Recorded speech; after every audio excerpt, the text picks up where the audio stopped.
أرسله بالحق بشيرا ونذيرا وداعيا إلى الله بإذنه وسراجا منيرا.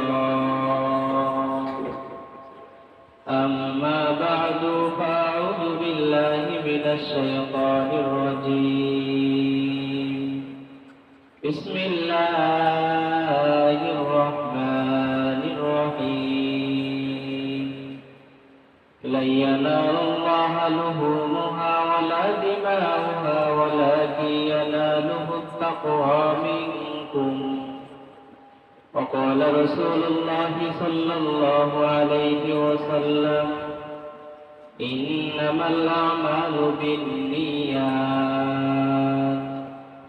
صدق الله مولانا العظيم وصدق رسوله النبي الكريم، ونحن على ذلك لمن الشاهدين والشاكرين والذاكرين، والحمد لله رب العالمين. اللهم صل على محمد وعلى آل محمد كما صليت على إبراهيم وعلى آل إبراهيم إنك حميد مجيد. اللهم بارك على محمد وعلى آل محمد كما باركت على إبراهيم وعلى آل إبراهيم إنك حميد مجيد. الحمد لله রব্বুল আলামিনের কাছে অসংখ্য অগণিত শুকরিয়া যে আল্লাহ রব্বুল আলামিন আমাকে আপনাকে দ্বীনের নিসবতে, দাওয়াত ও তাবলীগের নিসবতে, কোরআন কারীমের নিসবতে পবিত্র জুমার দিন রব্বুল আলামিনের ঘরে হাজিরা দেওয়ার তৌফিক দান করলেন। এই জন্য বলি আলহামদুলিল্লাহ। আমাদের মতো অনেক মানুষ ছিল, রব্বুল আলামিন তাদের থেকে বাছাই করে মহব্বত করে ভালোবেসে পবিত্র জুমার দিন রব্বুল আলামিনের ঘরে আগে আগে হাজিরা দেওয়ার তৌফিক দিলেন। এই জন্য অন্তর থেকে আবার বলি আলহামদুলিল্লাহ। আমি কোরআনে কারীম থেকে এখানে আয়াত তেলাওয়াত করেছি। রাসূল আকরাম সাল্লাল্লাহু আলাইহি ওয়াসাল্লামের অগণিত হাদিস থেকে এখানে হাদিস আপনাদের সামনে পাঠ করেছি। রব্বুল আলামিন যদি আমাকে তৌফিক দান করে অল্প সময়ের মধ্যে কোরআন ও হাদিস থেকে দু-চারটা কথা বলবো ইনশাআল্লাহ। রব্বুল আলামিন পবিত্র কোরআনের মধ্যে বলেন: বিসমিল্লাহির রহমানির রহিম। লা ইয়ানালুল্লাহা লুহুমুহা ওয়ালা দিমাউহা ওয়ালাকিন ইয়ানালুহুত তাকওয়া মিনকুম। রব্বুল আলামিন পবিত্র কোরআনের মধ্যে বলেন, বান্দা, তুমি যে দুনিয়ার মধ্যে পশু কোরবানি দাও, এই পশু কোরবানির দ্বারা আমার কাছে কোনো গোশত আসে না, রক্ত আসে না, এই পশুর চামড়া আমার কাছে আসে না, আমার কাছে শুধু আসে তাকওয়া। তুমি কোন নিয়তে দুনিয়ার মধ্যে পশু কোরবানি দাও, এই নিয়তটাই শুধু রব্বুল আলামিনের কাছে শুধু যায়, শুধু আসে। আর দুনিয়ার কোনো কিছুই আমি রব্বুল আলামিনের কাছে আসে না। আমি রব্বুল আলামিন তো দেখি তোমার অন্তরের খবর, অন্তরের ভাব। আমি রব্বুল আলামিন শুধু সবসময় তোমার দিকে তাকিয়ে থাকি যে তুমি যে কোরবানি করতেছ, দুনিয়ার মধ্যে যে তুমি গরু জবাই করতেছ, জুমপা জবাই করতেছ, খাসি জবাই করতেছ, আমি রব্বুল আলামিন শুধু আমি তোমার দিকে তাকিয়ে থাকি তুমি কোন নিয়তে কোরবানি করতেছ। তো রব্বুল আলামিন যেন বলে দেয়, বান্দা, তুমি যখন দুনিয়ার মধ্যে কোরবানি করবা, এই কোরবানিটা যেন আমি রব্বুল আলামিনকে রাজি খুশি করার জন্য হয়। এই কোরবানি যেন দুনিয়ার মধ্যে মানুষ দেখানো না হয়। এজন্য রব্বুল আলামিন বলেন, বান্দা, যখন দুনিয়ার মধ্যে কোরবানি করো, আমি রব্বুল আলামিনকে রাজি খুশি করার জন্যই কোরবানিটা করিও। রাসূল আকরাম সাল্লাল্লাহু আলাইহি ওয়াসাল্লাম হাদিসের মধ্যে বলেন, ইন্নামাল আমালু বিন্নিয়াত। বান্দা, তুমি যখন পশুটা জবাই করবা, পশুটা কিনবা, তোমার অন্তরের মধ্যে একটা চিন্তাই থাকবে যে আমি তো পশু এই জন্য কিনতেছি, আমি তো কোরবানি এই জন্য দিতেছি, আমি শুধু রব্বুল আলামিনকে রাজি খুশি করবো এই জন্য। রব্বুল আলামিন বলেন, তুমি যখন কোরবানি করবে আমি রব্বুল আলামিনকে রাজি খুশি করার জন্য আমি রব্বুল আলামিন তোমার কোরবানিকে কবুল করে ফেলবো এবং তোমার গোশত খাওয়া তোমার জন্য বৈধ করে দিব। তো এখন আমরা জানবো, আমরা যে কোরবানি করতেছি এই কোরবানি কোথাও থেকে শুরু হয়েছে। এই কোরবানি আমাদের পিতা হযরত আদম আলাইহিস সালাতু ওয়াস সালাম থেকে শুরু হয়েছে। রব্বুল আলামিন বলেন, হে আদম, আমি তোমাকে দুনিয়ার মধ্যে ছেলে সন্তান দেব জোড়ায় জোড়ায়, একটা ছেলে আর একটা মেয়ে, এইভাবে আমি তোমাকে ছেলে সন্তান দেব। এক জোড়ার ছেলের সাথে অপর জোড়ার মেয়েকে তুমি বিবাহ দেবে দুনিয়ার মধ্যেই। তো আল্লাহ পাক রব্বুল আলামিন আদম নবীকে দুইটা ছেলে দিলেন, এক নম্বর হলো হাবিল, দুই নম্বর হলো কাবিল। ওনার দুই ছেলে ছিলেন হাবিল আর কাবিল। এই দুই ছেলের সাথে আবার দুইটা মেয়ে আল্লাহ পাক রব্বুল আলামিন দুনিয়ার মধ্যে পাঠাইছে। তো হাবিলের সাথে যে বোন হয়েছে ওটা হলো খুব কালো, আর কাবিলের সাথে যে বোন হয়েছে ওটা খুব সুন্দর। তো রব্বুল আলামিনের নিয়ম অনুযায়ী হাবিলের সাথে যে বোন দুনিয়ার মধ্যে আগমন করেছে এটা বিবাহ করবে কাবিল, আর কাবিলের সাথে যে বোন দুনিয়ার মধ্যে আগমন করেছে এটা বিবাহ করবে হাবিল। তো হাবিল আদমকে বলতেছেন, আব্বা, আমার সাথে রব্বুল আলামিন যে বোনকে দুনিয়ার মধ্যে পাঠাইছে এটা তো খুব সুন্দর, আমি এটাই বিবাহ করব। আমি হাবিলের বোনকে বিবাহ করতে পারবো না, কারণ ও তো কালো। তো আদম আলাইহিস সালাতু ওয়াস সালাম বলতেছে, বেটা তুমি এটা কি বলতেছো? রব্বুল আলামিন তো বলে দিয়েছে যে এক জোড়ার মেয়ের সাথে অপর জোড়ার ছেলের বিবাহ দেওয়ার জন্য। তো তোমার সাথে যে বোন দুনিয়ার মধ্যে আগমন করেছে এটাতে বিবাহ করবে হাবিল, আর হাবিলের সাথে যে বোন দুনিয়ার মধ্যে আগমন করেছে এটাতে বিবাহ করবে কাবিল। তো কাবিলকে যতই বোঝানো হইতেছে উনি কোনো বুঝ নিতেছে না, আদম নবীর কথা শুনতেছে না। তো আদম আলাইহিস সালাতু ওয়াস সালাম বলতেছে, ঠিক আছে, তোমরা দুইজনে কোরবানি করো। যার কোরবানি রব্বুল আলামিনের কাছে কবুল হয়ে যাবে তার সাথে সুন্দর বুড়িটাকে বিবাহ করিয়ে দিব। তো আদম আলাইহিস সালাতু ওয়াস সালাম যখন এই কোরবানির কথা বললেন, ওনার দুই ছেলে হাবিল আর কাবিল, হাবিলের এরকম অনেকগুলো মহিষ ছিল, উনি এখান থেকে রব্বুল আলামিনকে রাজি খুশি করার জন্য একটা মহিষ পাহাড়ের উপরে রেখে আসলো। আর কাবিল উনি এরকম ভাবে সবজি ক্ষেত খামার করতেন, উনি এখান থেকে কিছু সবজি এরকম ভাবে ওনার যেটুকু তৌফিক হয় এটা পাহাড়ের উপরে রেখে আসতো। আমরা যেরকম ভাবে গরু কোরবানি দিই, মহিষ কোরবানি দিই, ছাগল কোরবানি দিই, আদম নবীর জমানার মধ্যে কিন্তু এরকম কোরবানি ছিল না। ওদের যখন যেটা সুযোগ হইতো, তৌফিক হইতো, ওরা এটা পাহাড়ের উপরে রেখে আসতো। আর রব্বুল আলামিন যার কোরবানিকে কবুল করতেন, পাহাড় থেকে আগুন এসে তার ওই বস্তুটাকে জ্বালিয়ে দিত। তা আদম নবীর জমানার মানুষরা বুঝতে পারত যে আমাদের কোরবানি কবুল হয়েছে। আর যাদের কোরবানি কবুল হইতো না, ওদের যেভাবে মালটা ওই পাহাড়ের উপরে রেখে আসতো ওটা মালটা ওভাবেই থাকতো। তা আদম নবী যখন ওনার দুই ছেলেকে বলতেছে তোমরা কোরবানি করো, যার কোরবানি কবুল হবে তার সাথে সুন্দর মেয়েটাকে বিবাহ দেব। তো হাবিল একটা মহিষ নিয়ে ওই পাহাড়ের উপরে রেখে আসলো, আর কাবিল কিছু শস্য নিয়ে পাহাড়ের উপরে রেখে আসলো। হাবিলের অন্তরটা ছিল খুব ভালো, খুব সুন্দর। ওনার অন্তরের মধ্যে এটাই ছিল যে আমি তো রব্বুল আলামিনকে রাজি খুশি করার জন্য কোরবানি করতেছি। আর কাবিলের অন্তরের মধ্যে রিয়া ছিল, হিংসা ছিল। উনি কিছু শস্য নিয়ে পাহাড়ের উপরে রেখে আসলো। আল্লাহ পাক রব্বুল আলামিনের কুদরতে আসমান থেকে একটা আগুন এসে হাবিলের মালটাকে জ্বালিয়ে ফেললেন। তো এটা দ্বারা বোঝা যায় যে হাবিলের কোরবানি কবুল হয়ে গেছে। এই খবর যখন আদম নবীর কাছে বলা হলো যে হাবিলের কোরবানি তো কবুল হয়ে গেছে, তো নিয়ম অনুযায়ী সুন্দর মেয়েকে হাবিল বিবাহ করবে। কাবিল যখন এই অবস্থাটা দেখলো, এই অবস্থাটা শুনলো, কাবিল বলতেছে, আব্বা, আমি আপনার বিচার মানি না। আমার সাথে যে বোন দুনিয়ার মধ্যে আগমন করেছে আমি এটাই বিবাহ করব। আমি হাবিলের সাথে যে বোন দুনিয়ার মধ্যে আগমন করেছি তো কালো আমি তাকে বিবাহ করতে পারবো না। আদম আলাইহিস সালাতু ওয়াস সালাম বলতেছে, বেটা তুমি একটু অপেক্ষা করো। রব্বুল আলামিন আমাকে বলেছে হজ করার জন্য, আমি একটু হজ করে আসি। হজ থেকে এসে আমি তোমাদেরকে একটা সুন্দর ফয়সালার ব্যবস্থা করে দেব।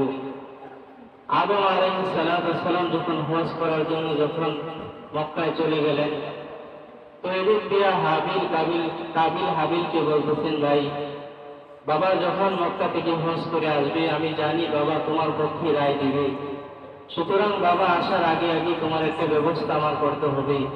তোমাকে আমি দুনিয়া থেকে বিদায় করে দেব, তুমি যেন ওই সুন্দর মেয়েটাকে বিবাহ করতে না পারো। তখন কাবিল হাবিলকে নিয়ে এরকম ভাবে মরুভূমির মধ্যে চলে গেলেন। ওখানে গিয়ে হাবিলকে সরিয়ে উনি পাথর মেরে মেরে এরকম ভাবে দুনিয়া থেকে বিদায় করে দিলেন। হাবিল মৃত্যুর আগ মুহূর্তে বলতেছেন, ভাই তুমি আমাকে যত অত্যাচার করো, তুমি আমার উপর যত জুলুম করো, আমি রব্বুল আলামিনকে ভয় করে আমি তোমাকে কিছুই করব না। কাবিল যখন হাবিলকে মেরে ফেললো, দুনিয়া থেকে বিদায় করে দিল, তো মারা যাওয়ার পরে কাবিল যখন মেরে ফেললেন উনি এখন পেরেশান হয়ে গেলেন, এখন কি করব আমি? আমি তো আমার ভাই হাবিলকে মেরে ফেলছি, এখন তাকে দাফন কিভাবে করব? আমি তাকে কবর কিভাবে দিব? ওনার এটা জানা নাই, কারণ হযরত আদম আলাইহিস সালামের যে জমানা ছিল, যুগ ছিল, তখন কিন্তু দাফন কাফন হইতো না, কারণ হাবিলের কাবিল ছিল দুনিয়ার প্রথম মানুষ। তো হাবিল যখন পেরেশান হয়ে গেল যে এখন আমি কি করব, আমার ভাইকে আমি হত্যা করে ফেলছি, তাকে আমি দাফন কিভাবে করব, কবর কিভাবে দিব?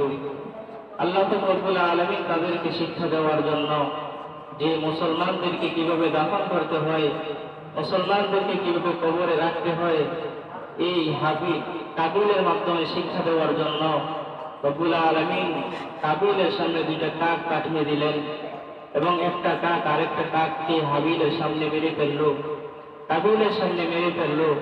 তো কাবিলের মাথার মধ্যে এরকম একটা বুঝ চলে আসলো, এক কাক যেরকম আরেক কাককে মেরে ফেলছে, ওই কাকটা মেরে এরকম ভাবে মাটি খনন করে মাটির মধ্যে আর ওই মৃত কাকটাকে মাটির মধ্যে দাফন করে তাকে মাটির চাপা দিয়ে চলে গেল।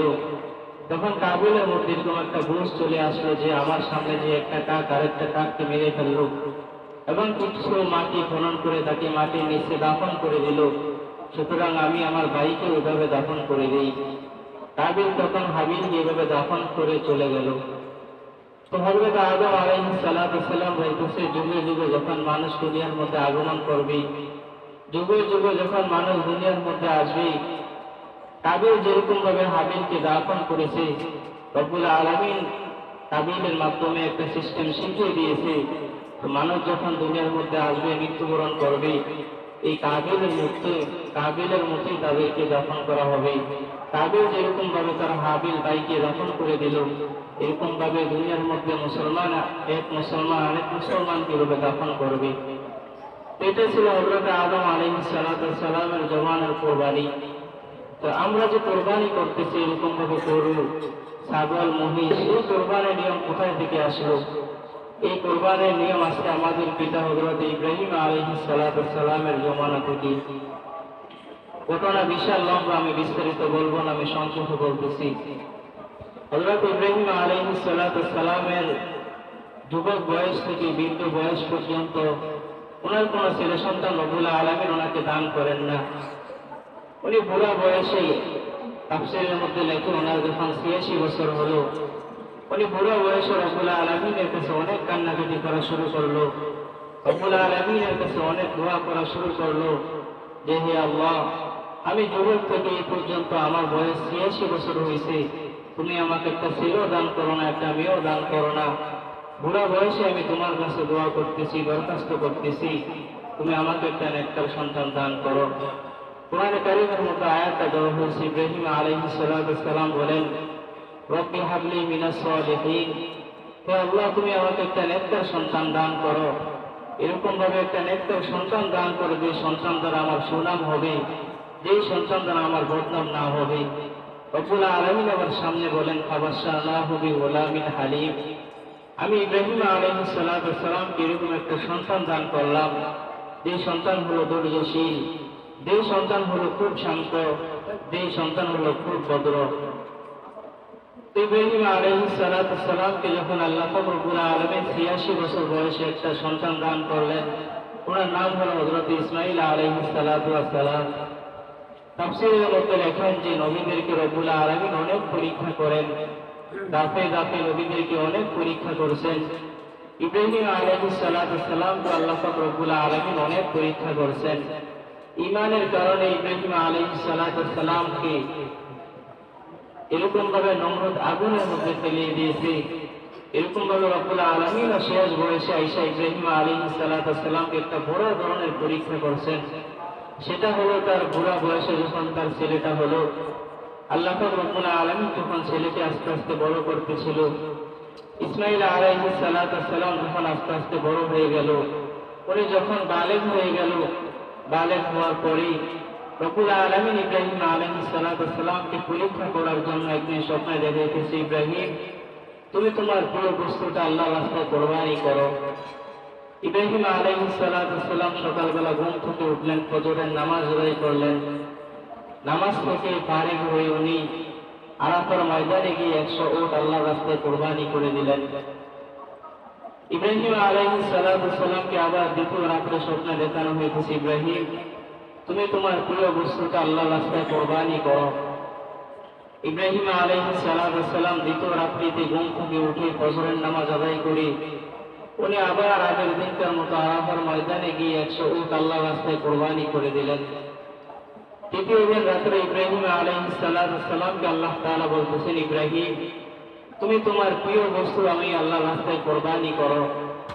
ইব্রাহিম আলাইহিস সালাম এখন ঘুম থেকে উঠে ফজরের নামাজ আদায় করে উনি নামাজের বিছানায় বসে বসে ভাবতেছে যে আমি প্রথম দিন 100 উট আল্লাহর রাস্তায় কোরবানি করলাম, দ্বিতীয় দিন 100 উট আল্লাহর রাস্তায় কোরবানি করলাম। রব্বুল আলামিন আমাকে বারবার বলতেছে আমার প্রিয় বস্তুকে আল্লাহর রাস্তায় কোরবানি করার জন্য। আমার প্রিয় বস্তুটি হলো ইসমাইল আলাইহিস সালাম। দুনিয়ার মধ্যে যদি আমার প্রিয় বস্তু থাকে, দুনিয়ার মধ্যে যদি আমি কোনো মানুষকে ভালোবেসে থাকি, তাহলে তো আমার ছেলেকেই আমি বেশি ভালোবাসি, এটি হলো ইসমাইল। সুতরাং মনে হয় রব্বুল আলামিন আমার থেকে ইসমাইলকেই চাইতেছে, ইসমাইলকে রব্বুল আলামিনের রাস্তায় কোরবানি করার জন্য। তো ইব্রাহিম আলাইহিস সালামের মনের মধ্যে যখন আসলো যে প্রিয় বস্তুটি হলো ইসমাইল, উনি সঙ্গে সঙ্গে ইসমাইলের কাছে চলে গেলেন, গিয়ে বলতেছেন, বাবা রব্বুল আলামিনের কাছ থেকে অনুমতি পেয়েছি, রব্বুল আলামিন আমাকে ওয়াদা দিয়েছে তোমাকে রব্বুল আলামিনের রাস্তায় কোরবানি করার জন্য, তুমি কি বলো? রব্বুল আলামিন তো আগে বলেছে যে আমি ইব্রাহিমকে এরকম একটা সন্তান দিব, ধৈর্যশীলওয়ালা নেককার একটা সন্তান দেব। তো ইসমাইলের কাছে যখন এই কথাটা বললো, ইসমাইল বলতেছে, বাবা আপনি আমাকে ধৈর্যশীলদের মধ্যে একজন পাবেন, আপনি কোরবানি করেন। রব্বুল আলামিন যেহেতু বলছে আমাকে কোরবানি করার জন্য, আপনি আর 1 মিনিটও দেরি করবেন না, আপনি আমাকে নিয়ে যান, আল্লাহ তাআলার রাস্তায় কোরবানি করে দেন। ইব্রাহিম আলাইহিস সালাম যখন এই কথাটা শুনলো, ওনার বিবি হাজেরার কাছে গিয়ে বলতেছেন, বিবি হাজেরা ইসমাইলকে সুন্দর করে একটু গোসল করিয়ে দাও, আমরা একটু বেড়াইতে যাব, অথবা আমরা এক জায়গার মধ্যে যাবো, তাকে একটু সুন্দর করে গোসল করাও। তো হাজেরা যখন ওনার ছেলে ইসমাইলকে গোসল করাইতেছেন, এদিকে ইব্রাহিম আলাইহিস সালাম ঘরের মধ্যে গিয়ে কিছু রশি নিলেন এবং ধারালো একটা ছুরি নিয়ে উনি ইসমাইল আলাইহিস সালামের গোসল যখন শেষ, ওনাকে নিয়ে সুন্দর কাপড় পরিধান করিয়ে ইব্রাহিম আলাইহিস সালাম আরাফার ময়দানে রওনা করলেন। আরাফার ময়দানে গিয়ে ইসমাইল আলাইহিস সালাম নিজেই শুয়ে গেলেন কোরবানি করার জন্য। তো ইব্রাহিম আলাইহিস সালাম বলতেছে, বাবা আমি যে তোমাকে কোরবানি করার জন্য আরাফার ময়দানে নিয়ে আসলাম, এটা কোনো আমার মন থেকে জিন্দেগি নয়, এটা রব্বুল আলামিন আমাকে অনুমতি দিয়েছে বিদায় আমি তোমাকে নিয়ে আসছি, তুমি অন্তর থেকে কোনো দুঃখ পেও না, আমি তো তোমার বাবা, তুমি আমার প্রতি কোনো কষ্ট পেও না। ইসমাইল আলাইহিস সালাম বলতেছে, বাবা আপনি এটা কি বলতেছেন? রব্বুল আলামিন তো আমাকে নিজে বলছে কোরবানি করার জন্য, আপনি আমাকে কোরবানি করেন, আমার অন্তরের মধ্যে আমার মনের মধ্যে কোনো দুঃখ নাই, কোনো পেরেশানি নাই। ইব্রাহিম আলাইহিস সালাম যখন ইসমাইলকে সরিয়ে ধারালো ছুরি দিয়ে যখন ওনার গলার মধ্যে খুঁচাইতেছে এবং এরকম ভাবে ছুরি চালাইতেছে, এদিক দিয়ে রব্বুল আলামিন ছুরিকে বলে দিয়েছে, খবরদার আমার ইসমাইলের গলার যেন একটু একটা পশম যেন না কাটে, তুমি তার শরীরে স্পর্শ করবা না। ইব্রাহিম আলাইহিস সালাম যখন ওনার ছেলেকে ছুরি চালাইতেছে, ইব্রাহিম আলাইহিস সালাম এক পর্যায়ে হয়রান হয়ে গেল। উনি কিছু সময় জিরানের জন্য বিশ্রাম নেওয়ার জন্য পাশে বসলেন। তো নিজ থেকে উঠে ইসমাইল আলাইহিস সালাম বলতেছে, বাবা আপনি হয়তো আমার মায়ায়, আমার মহাব্বতে আপনি ছুরি ভালো করে চালান না, এই জন্য আমি মনে হয় জবাই হইতেছি না।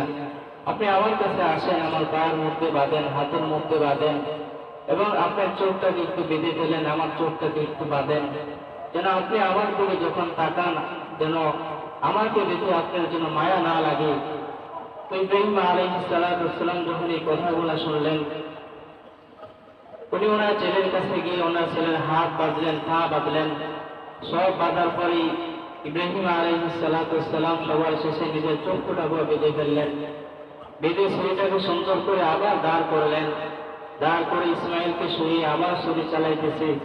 রব্বুল আলামিন সঙ্গে সঙ্গে জিব্রাইলকে বলতেছেন, জিব্রাইল, আমার যে পরীক্ষা টার্গেট ছিল, যে একটা নিয়ম ছিল, সিস্টেম ছিল ইব্রাহিম আলাইহিস সালামকে পরীক্ষা করার, আমি এখন সম্পূর্ণ পরীক্ষা করে ফেলছি।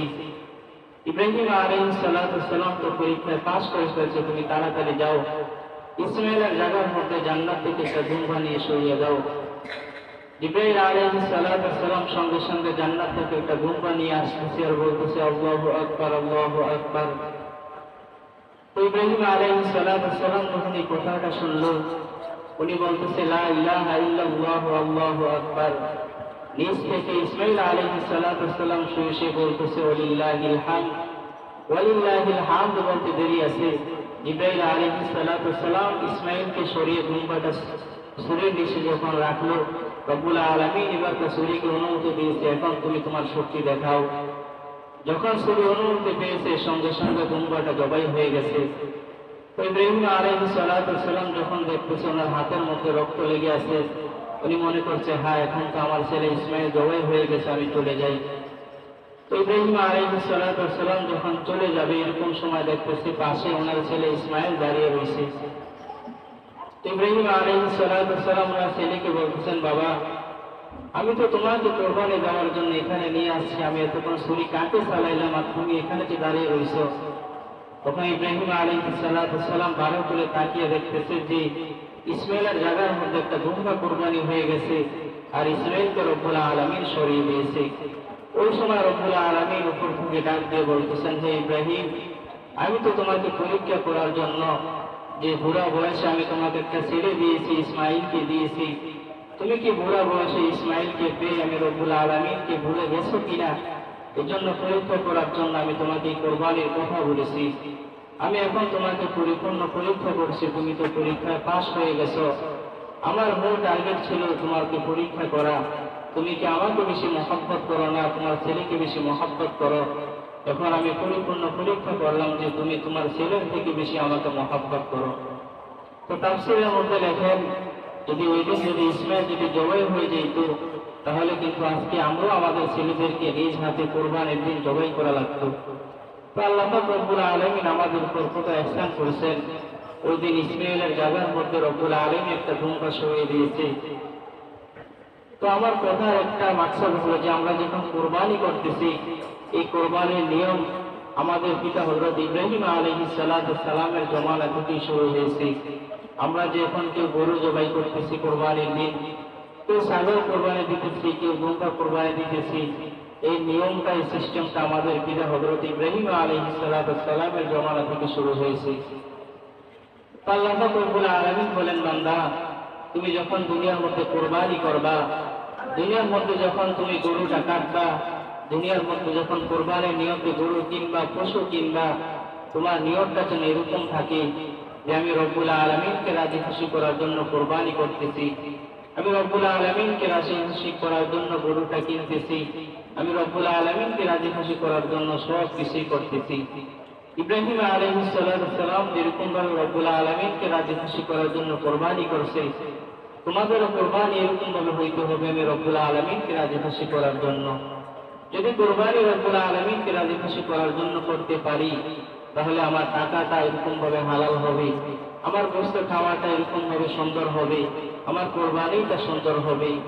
আর যদি আমার নিয়তের মধ্যে যদি সমস্যা থাকে, নিয়তের মধ্যে যদি গরমিল থাকে যে আমি অনেক টাকার মালিক, আমি তো নেশা পরিমাণ মালিক, অথবা নতুন মেয়ে বিয়ে দিয়েছি, নতুন ছেলে বিবাহ করিয়েছি, এখন যদি কোরবানি না দিই, ছেলের শ্বশুর বাড়ির লোক আমাকে কি বলবে, মেয়ের শ্বশুর বাড়ির লোক আমাকে কি বলবে, যদি আমার অন্তরের মধ্যে এরকম চিন্তা থাকে, তাহলে রব্বুল আলামিন বলেন যে তুমি ঈদের দিন গরুটা জবাই করতে পারবা, গরুর গোশত খাইতে পারবা, গরুর চামড়া তুমি বিক্রি করতে পারবা, কিন্তু তোমার কোরবানি আমি রব্বুল আলামিন পর্যন্ত আসবে না। তোমার কোরবানি তো এরকম ভাবে করতে হবে, আমি রব্বুল আলামিনকে রাজি খুশি করার জন্য করতে হবে। এই জন্য রাসূল বলেন, তোমার নিয়তটা যখন সঠিক হবে, তোমার নিয়তটা যখন পরিপূর্ণ ভালো হবে, আল্লাহ রব্বুল আলামিন তোমার সব কিছুকেই কবুল করে ফেলবে। তখন তোমার গোশতটা বহিত হবে, তোমার এরকম ভাবে চামড়া রক্ত সব কিছুই তোমার বহিত হবে, ভালো হবে। এজন্য আমাদের সামনে একটা বড় ইবাদতের মাস আসতেছে, আমাদের সামনে বড় একটা ইবাদত আছে, কুরবানির ইবাদত। আমাদের সামনে বড় একটা ইবাদত আছে, হজের ইবাদত। রব্বুল আলামিন বলেন যে যখন জিলহজ মাস আসতো, আমার রাসূল এরকম ভাবে হয়রান হয়ে যেতেন, পাগল হয়ে যেতেন যে হে আমার সাহাবায়ে কেরাম, হজের মাস এসে গিয়েছে, উমরার মাস এসে গিয়েছে, কুরবানির মাস এসে গিয়েছে, তোমরা বেশি বেশি ইবাদত বন্দেগী করো, বেশি বেশি তোমরা রব্বুল আলামিনকে ডাকো, বেশি বেশি রব্বুল আলামিনকে স্মরণ করো, কারণ এই মাস হলো তাকওয়া অর্জন করার মাস, রব্বুল আলামিনকে ভয় করার মাস, রব্বুল আলামিন থেকে কিছু নেওয়ার মাস। এজন্য যখন জিলহজ মাস আসতো, রাসূল আকরাম সাল্লাল্লাহু আলাইহি ওয়াসাল্লাম পাগল হয়ে যেতেন এরকম ভাবে আমল করার জন্য। আল্লাহ পাক রব্বুল আলামিন আমাদেরকে জিলহজ মাসের যে আমলগুলো আছে এবং কোরবানি আছে, এরকম ভাবে হজ আছে, রব্বুল আলামিন আমাদের সবাইকে আমলগুলো করার তৌফিক দান করুক, সবাই বলি আমিন। এবং আমাদের সামনে বড় একটা আমল আসতেছে, ওটা হলো জিলহজের 9 তারিখ থেকে, 9 তারিখ ফজর নামাজ থেকে জিলহজের 13 তারিখ আসর পর্যন্ত একটা তাকবীর আছে। রাসূল আকরাম সাল্লাল্লাহু আলাইহি ওয়াসাল্লাম বলেন যে তোমরা জিলহজের 9 তারিখ ফজর থেকে 13 তারিখ আসর পর্যন্ত একটা তাকবীর করবা, আল্লাহু আকবার, আল্লাহু আকবার, লা ইলাহা ইল্লাল্লাহ, আল্লাহু আকবার, আল্লাহু আকবার, ওয়ালিল্লাহিল হামদ। এই তাকবীরটা তোমরা প্রত্যেক ফরজ নামাজের পরে পুরুষরা মসজিদে জোরে জোরে পড়বা, আর মহিলারা নারীরা ঘরের মধ্যে আস্তে আস্তে আওয়াজ দিয়ে পড়বা। রাসূল আকরাম সাল্লাল্লাহু আলাইহি ওয়াসাল্লাম যখন এই কথাটা সাহাবায়ে কেরামদের সামনে বললেন, তখন সাহাবায়ে কেরাম বলতেছে, ইয়া রাসূলুল্লাহ, ইয়া হাবিবাল্লাহ, এই তাকবীরটা কোথা থেকে আসলো, এই তাকবীরটা আমরা কেন করব? আল্লাহ রাসূল সাল্লাল্লাহু আলাইহি ওয়াসাল্লাম বলেন, এটা হলো আমার একজন নবী, যাকে রব্বুল আলামিন খলিল বলেছেন, ইব্রাহিম খলিলুল্লাহ। ইব্রাহিম আলাইহিস সালাম যখন নিজের ছেলেকে কুরবানি করার জন্য যখন আরাফার ময়দানে যখন নিয়ে গেল, ইব্রাহিম আলাইহিস সালাম যখন তার ছেলেকে কুরবানি করার জন্য সুর চালাইছে, ওই সময় রব্বুল আলামিন জিবরাইলের মাধ্যমে জান্নাত থেকে এই তাকবীরটা পৌঁছে দিয়েছে, পাঠিয়ে দিয়েছে। এই জন্য যখন জিলহজ মাস আসবে, এই তাকবীর বেশি বেশি পড়া, এবং জিলহজের 9 তারিখ ফজরের নামাজ থেকে 13 তারিখ আসর পর্যন্ত তাকবীরটা পুরুষরা জোরে জোরে বলা, হাঁটতে বইতে খাইতে সব সময় তাকবীরটা জোরে জোরে বলা, এবং প্রত্যেক নামাজের পরে পুরুষরা ফরজ নামাজের পরে তাকবীরটা জোরে জোরে বলা। কেউ যদি একবারও না বলে তাহলে সবাই গুনাহগার হবে, অথবা কেউ যদি না পড়ে উনি গুনাহগার হবে। এজন্য রাসূল তাকবীরের প্রতি অনেক তাকিদ দিয়েছেন যে 9 তারিখ ফজরের নামাজ থেকে 13 তারিখ আসর পর্যন্ত এই তাকবীরটা প্রত্যেক ফরজ নামাজের পরে তোমরা জোরে জোরে উচ্চ আওয়াজে একবার মসজিদের মধ্যে পড়বা, আর নারীরা ঘরের মধ্যে আস্তে আস্তে একবার পড়বা। এই জন্য আল্লাহ পাক রব্বুল আলামিন আমাদের সবাইকে যে কথাগুলো বললাম, আমাদের সবাইকে অন্তর থেকে আমল করার তৌফিক দান করুক বলে আমিন। এবং আমাদের সামনে যে কোরবানির একটা আমল আসতেছে, হজের আমল আসতেছে, আল্লাহ পাক রব্বুল আলামিন আমাদের সবাইকে আমল করার তৌফিক দান করুক বলে আমিন। ওয়া আখিরু দাওয়ানা আলহামদুলিল্লাহি রাব্বিল আলামিন।